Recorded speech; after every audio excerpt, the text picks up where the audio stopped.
Nick was just this incredible gentleman who used to sit and just laugh at us, really.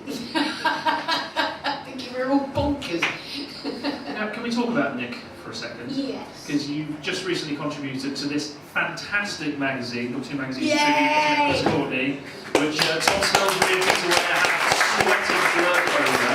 And it's got some lovely contributions from lots of lovely people, including Katie. Now, But it has to be written by somebody who knows how to take the essence out of a lot of babbling actors.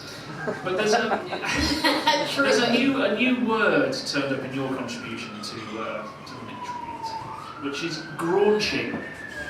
Can you explain what a graunch is, Katie? Well, when we first had it, the great thing about graunch, it was a very flexible word. And we used to get some very interesting stage directions in Doctor Who's, especially when they were misprints. And our favourite one was the brig graunches Joe. Well, we spent a whole morning working out various graunches. I'm afraid it is sexual. There is no other way of looking at it. The graunch is definitely sexual. You know, it's kind of the sister of a grope, right? So it became the standard thing, you know. Have you graunched the brig today yet? No, we're just going to do it, right? And it usually took place while you were sitting on Nick's knee. It always took place. You have to sit on the knee to get graunched. I suggest you all go home to your partners and have a little graunch practice. Because Nick and I spent 3 years practicing graunches and we came up with some wonderful ideas. So you spent 3 years on Doctor Who, which must have been an incredible time, and there's always talk about the unit family. Yes, every group says, our family, our family, our family. I mean, actors do that. But this was actually quite... because of the time, I think that when I went into it was kind of exciting. I mean, I only know this now. I didn't kind of know that then. There's a lot I didn't know then, including what a hermaphrodite was when I saw that pickled cucumber. And I said, you know... I hope you're talking about Alpha Centauri. Yeah, I am, yes. Yes, no one we know. I always have called it a pickled cucumber. And John said, no, it's a hermaphrodite. And I said, what's that? So they used to take it in turns to take me into a corner and explain words to me. That one was one John was left to do. Anyway, we came in at a time when lovely Barry Letts had taken over as job of producer, and he had the same sort of thing that Russell T has, but he'd approached it differently, but it was the same thing. Every single tiny bit of that programme was watched, loved, and worked with. I mean, there wasn't one thing that was going on in those studios, in those scripts, that, you know, between Terence Dix, you know, the likely lads, as I called them, between Terence Dix and Barry Letts, it wasn't absolutely focused on, so that everything could be the very best of the best, you know. And as Barry said, one of the most important things when you're making a program is casting, because what you want is you want some sort of chemistry. Oh, hello, is that mine? Oh, no, it's been finished. Yes, lovely people actors, have you ever eaten with one? Anyway,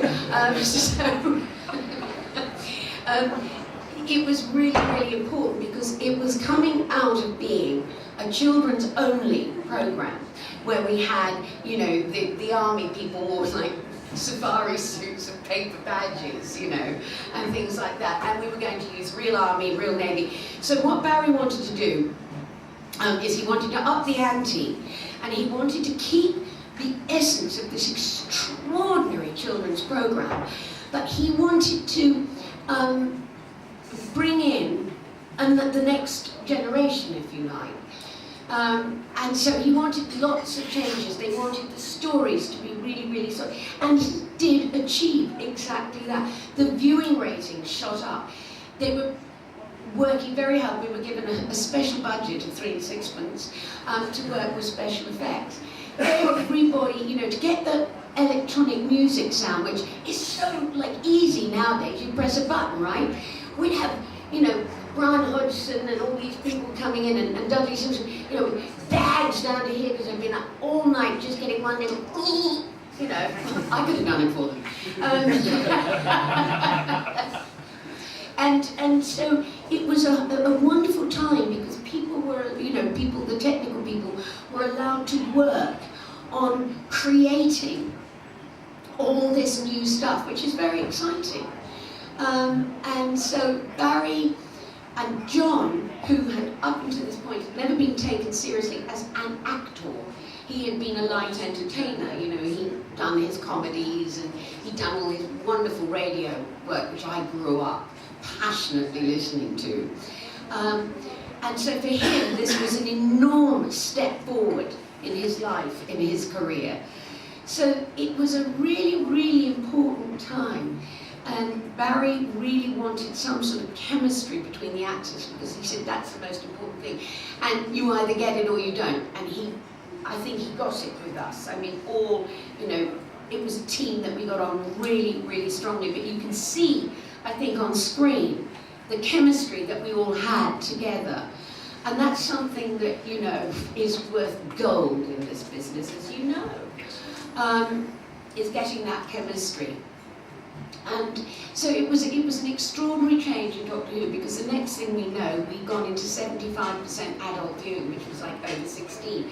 Then, of course, it got the cult figures coming up, you know, and suddenly you've got students and things like that. And John and I discovered that something was amiss when we arrived in a helicopter, which they let me have a go at, and John's going, please don't, please don't. I said, it's okay, he's got the rest of the controls, and anyway, there's nothing else up here for me to bump into. You know, this is cool. Anyway, John's going, no. Anyway, we landed in this field, and there was like a sea of sort of teenagers and so on, absolutely seething, you know, excited, wanting our autograph, and it was like, oh, it was so extraordinary back in those days, you know, that was sort of things that happened to either, you know, pop singers, rock and roll singers, you know, it sort of happened to the Beatles and people I was hanging out with, but, you know, to actually have it happen to you was amazing and gobsmacking and brilliant and wonderful, and we realised something very, very precious was happening in our lifetime. And then, of course, the baton was passed on to the remarkable Tom Baker, and it went to that. And, you know, so I think I was in a little piece of history in Doctor Who there. I think it was also a time when it was realised that Doctor Who wasn't going away and that there was a history to it as well, because you filmed the 10th anniversary story, The Three Doctors. Which, oh, yes. Which brought Patrick Troughton back. And that was the first time they did the deed, wasn't it? Yes, was Doctor Who, it had this history and this legacy about it, and it was carrying on. Was it fun? He knows too much. Was it fun having Pat Troughton on set for The Three Doctors? Yeah, because he's naughty. He was a very naughty boy. Little did I know that I was also going to fall in love with his son for 5 minutes, but then that's the story of my life. Are we talking Curse of Peladon here or real life? Well, they kind of get mixed up in my head.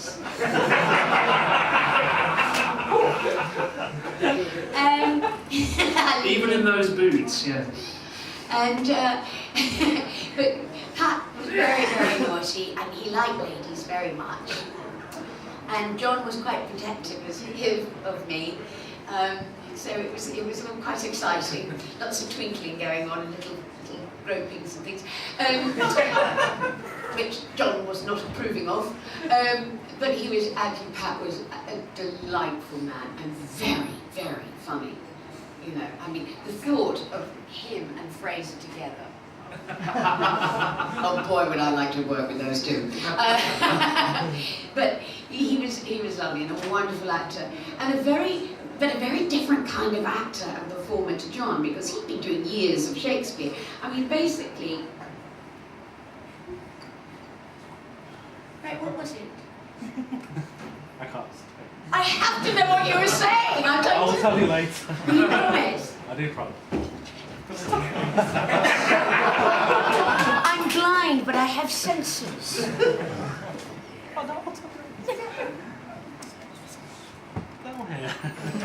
won't. I won't say anything, I swear.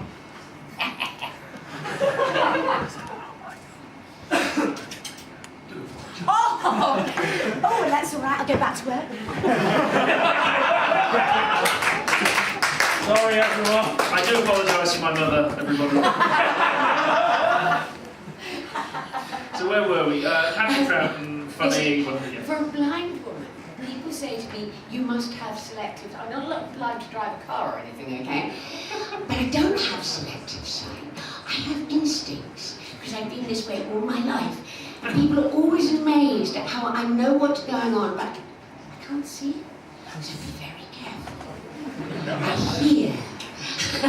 I sense. Yes. I was saying there was a little Three bit... doctors. Yes, Stephen Thorne told me, because he contributed to the Nick issue, that there was a little bit of rivalry between Pat and John. Well, I was just getting to that in the sense of there were very different kinds of performance, and bearing in mind that John was doing his first serious acting, in a sense, and he was passionate, as we all were, about the show and making it the best. You know, something I learned from these people: whatever you do, give it absolutely everything you've got. And I think I was trying to explain to my children what maturity was, and I said it's doing something you really don't want to do and giving it 150%. So even at times when you don't want to do something, you still have to give it that way, or don't do it at all. You know, bottom line. Anyway, so John had this, whereas Patrick, having been a theatre child, theatre children are much naughtier, having been a theatre child to such an extent, had a very different approach to the whole thing. And he could do the performance and still the little giggly naughty bits going on at the same time. And he was teasing John a lot. And for the first time I think I've ever seen him, he didn't get that he was being teased, not sent up, not in a nasty way, but played with, you know. And so there was a lot of posturing going on.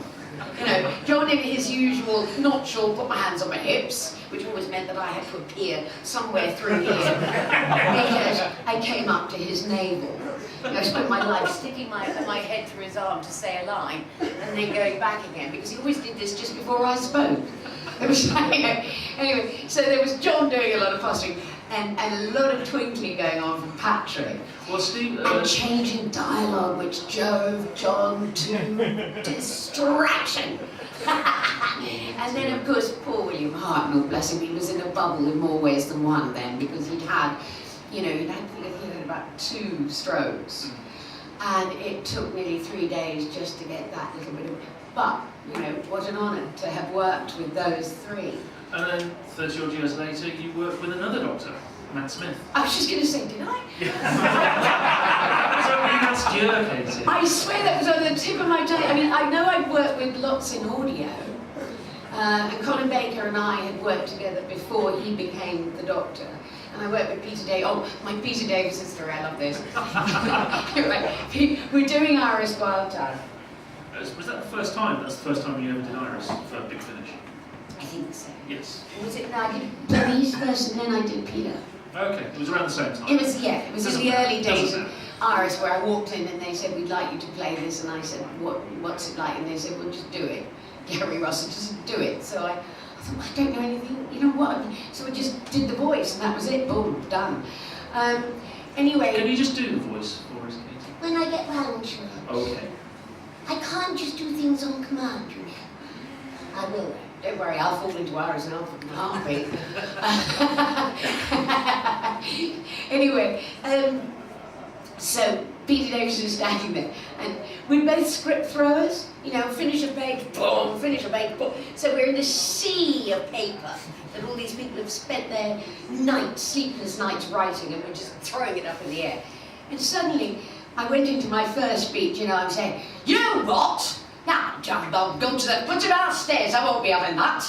Come here, you know. And there was this moment, Peter Davis said, is she really playing it like that? Iris was sealed. Yes, absolutely. Then, of course, in the Sarah Jane Adventures, not only was the return of Jo, and you got to appear with another doctor, with Matt Smith. With Matt Smith, yay, what a treat. Yes, he's incredible, isn't he? Oh, I mean, this boy, I said to him, I said, you know, I want a book, I want to write a book, you know, it's sort of, Matt Smithisms, because watching this boy work is extraordinary. And what's lovely about being old like me is that I'm constantly having to change my game because acting changes. You know, we've come a long way if you look at old things that a lot of us did back in the old days. Very different way of delivering and speaking. And of course, women and their position in the world has changed. So therefore, the sort of dialogue that we get has changed, you know. But watching Matt was absolutely fantastic, and playing those scenes with him. And what it's done, it's given me, you know, although I've been working, obviously, but because he's such a brilliant young actor, I really felt that he'd give me a leg up, so to speak, into absolutely now acting. And it's wonderful to think, you know, I look back at my history with Doctor Who, and I'm very lucky, you know, deeply lucky to have been a part of all of these sort of eras, and it's still there. And then to come back again, and wow, what a backstory Russell gave me. I mean, I couldn't have written it better myself. But was that cool? I mean, and I love the fact that he absolutely knew so well who Joe was. Do you know the story of how he contacted me? Well, because people never know which country I'm in. I'm not sure, so how do they know, you know? Anyway, so I'm walking along Piccadilly, and I'm trying to find this theatre to go and see the show. I mean, my mobile goes, so, you know, bottom of the bag, everything out on the pavement, boom, there it is, right, hello, hey Katie, it's Russell here, are you busy? I said, well, I'm actually trying to find such and such a theatre. He said, oh, hang on, I'll Google it for you. So he's in LA, I'm in London. He doesn't, you know where the hell I am, he just has a number. And so he said, oh, you're in London? I said, yes. He said, oh, that's good news. I said, oh, right. Anyway, so he came back, he said, okay, you want to go up the top of the street, turn left. And I said, I like the idea he's got some kind of screen with all the companions. Yes. That's the only reason I came back. He was like Lucky Dick, wasn't he? Oh, right, sir. Oh shit, we should take that one out of the equation. Anyway, so he directed me to the theatre. I said, oh, lovely, I've got it now. So he said, oh, well, I said, well, sorry, darling, what can I do for you? So he said, well, you know, I really want you back as Joe. I said, oh, gosh. Wait, that's taking me, you know. And he said, and the really good news is that you're in London, so it saves us a fare. So that was the end of it. I got it. But what's funny, I think he loved, you know, he had certain girls that he really liked the characters. And Joe's character he really liked. And I love the fact that if you really think about it, it's absolutely perfect. The woman is still with the same man because she was absolutely so faithful to the Doctor, which brings me to what I'll get to that in a minute. That comes out in the latest writings by Cavan and Mark, which is brilliant. Push now. Yeah, no, it's true. You know, they're responsible for Iris, so blame them. Anyway, so she was a very, very faithful kind of character. She would not have, you know, ever gone against the Doctor or said anything against him. So it was absolutely right that she would have stayed with her husband, Cliff. I love the fact that she had 7 children which she just dropped to the side of mountains and villages. So Santiago. Yeah, we'll call him Santiago, that'll do it. You know, good job she can go to Blackpool. I'll call that one Blackpool. You know, it was so right for Joe. 13 grandchildren, so all they've done is breed in these sort of far remote countries.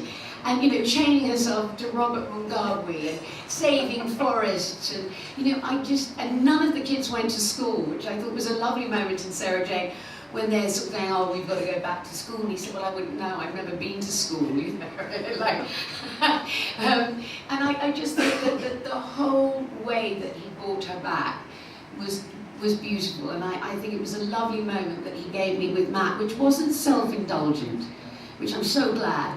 And the fact that, you know, Liz's character and my character really got on. There was no bitchiness, there was no, oh, he liked you better than me crap. You know, it was a really perfect moment, you know, and I thought Jo was lovely. She was just this happy, joyous little hippie child. I mean, you know, she was cool. We did a convention together recently, but you also had Stuart Bevan, who played Cliff Jones there, and Finn Jones, who played Santiago at this convention. And there was this lovely little Jones family unit that just seemed to set up. It really was like watching two grandparents with Well, we their all missed grandchild. trains in different ways. Stuart was on one train, I'm on the mobile saying, oh, go into first because we'll upgrade it to weekend, right? So I'm giving him his... So he said, and I'm standing and I'm watching this train pull out the station.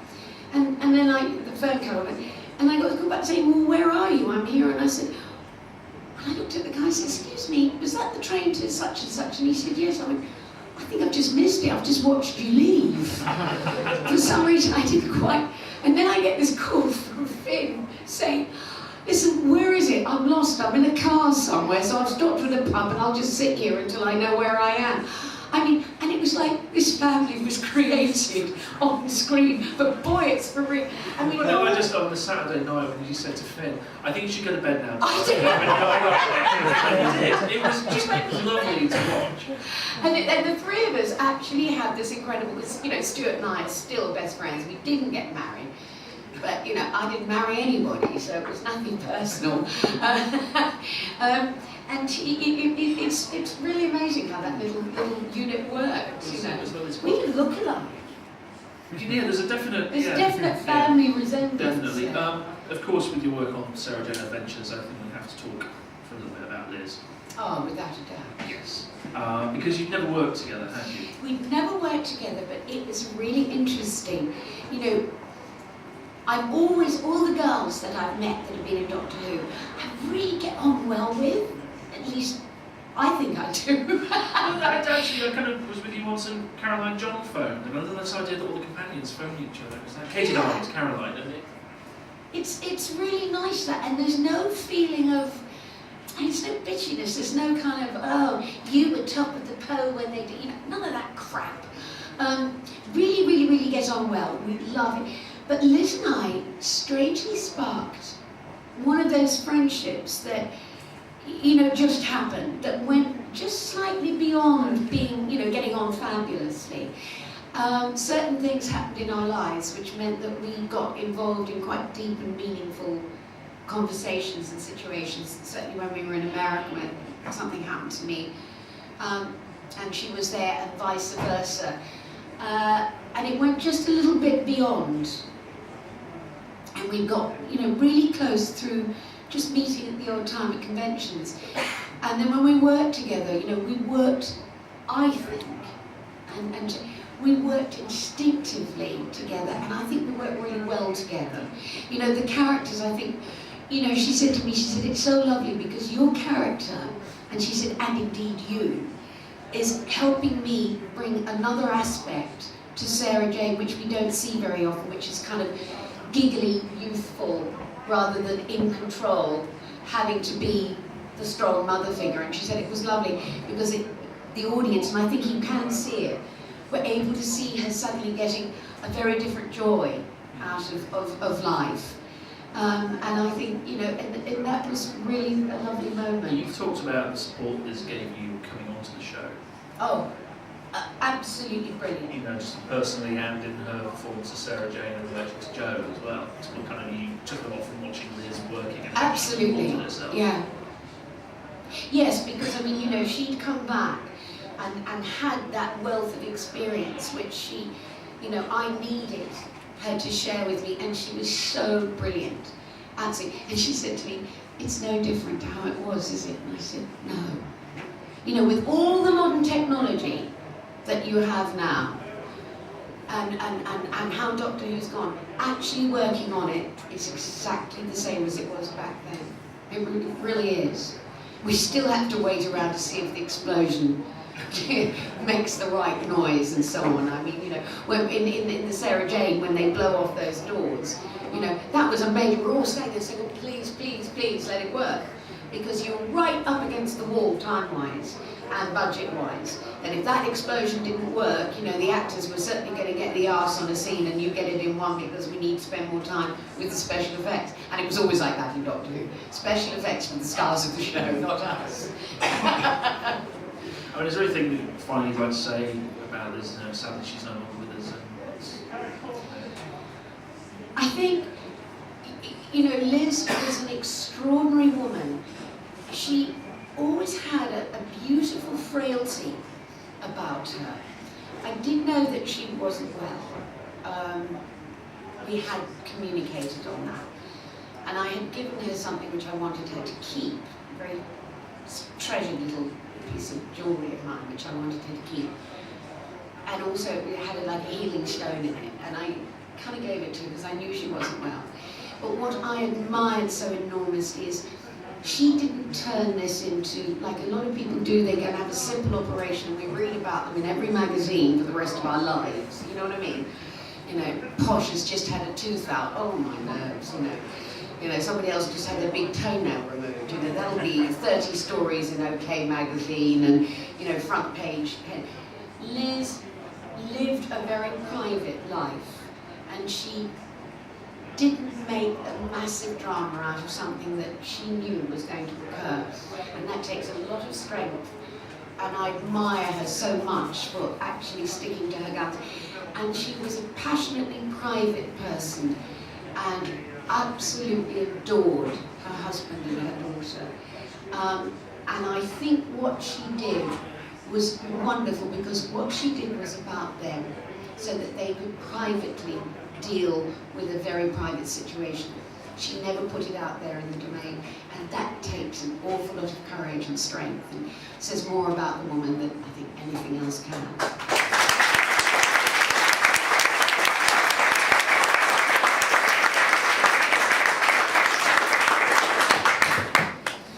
And, sorry, completely changing from that subject. Oh, good. We have to. Yeah, we absolutely. Yeah. We'll get back to some questions in a few minutes.